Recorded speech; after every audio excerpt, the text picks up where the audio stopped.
am the greatest. Do not go gentle into that good night. Old age should burn and rave at close of day. Rage, rage against the dying of the light. You have to have a lot of passion for what you're doing. But the truth is, I'm really in pursuit of greatness.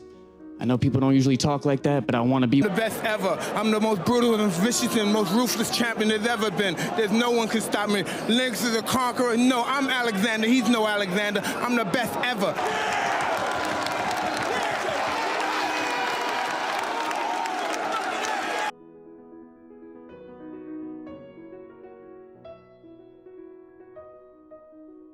Few tried, few have set their mark.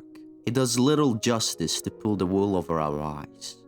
This pursuit, this profound endeavor is not what always makes a good life, and many smart and shrewd that came before us knew this and saw their luck elsewhere. The common man is the most content of creatures, for his wisdom never led him astray. To be great is to be selfish, narcissistic, and imprisoned by the grand quest. It is the unilateral pursuit of one thing and one thing alone. It is the scratching of stone until your fingers bleed and the first faint markings of your name make their appearance. It is the shouting of your name from the highest of rooftops until someone shouts back in admiration. And yet, it is the most compelling thing in the world.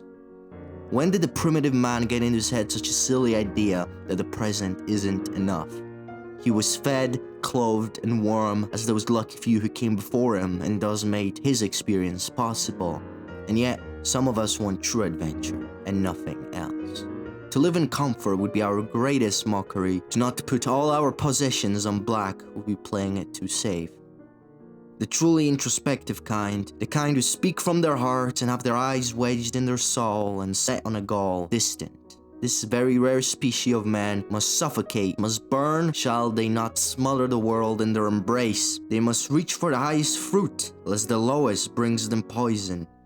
They struggle to see their fellow man as anything other than the side characters starring in the roller coaster of a biopic. They take a sadistic sort of pleasure in the fact that the world is their oyster, that it can budge and bend to their touch.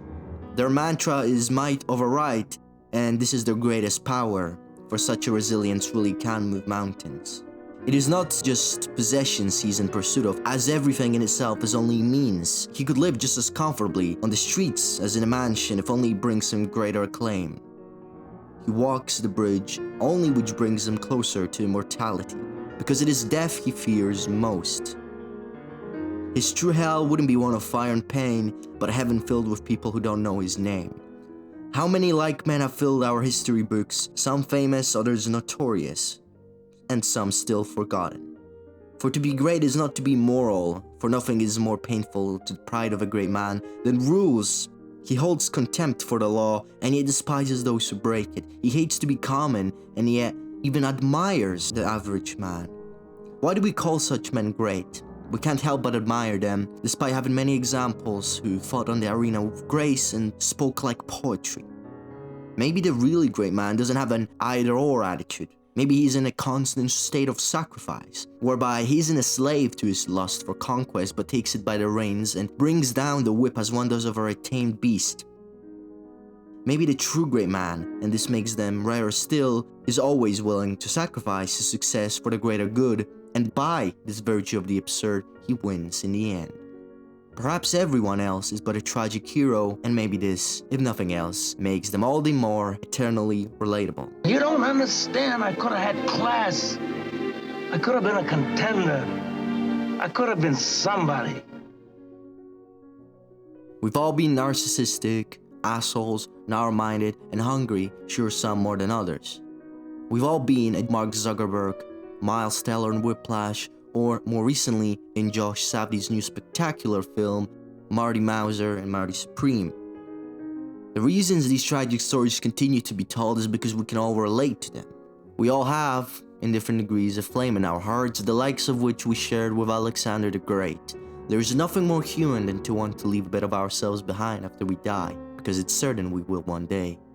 In a way, so long as we continue to be spoken of, we haven't really died.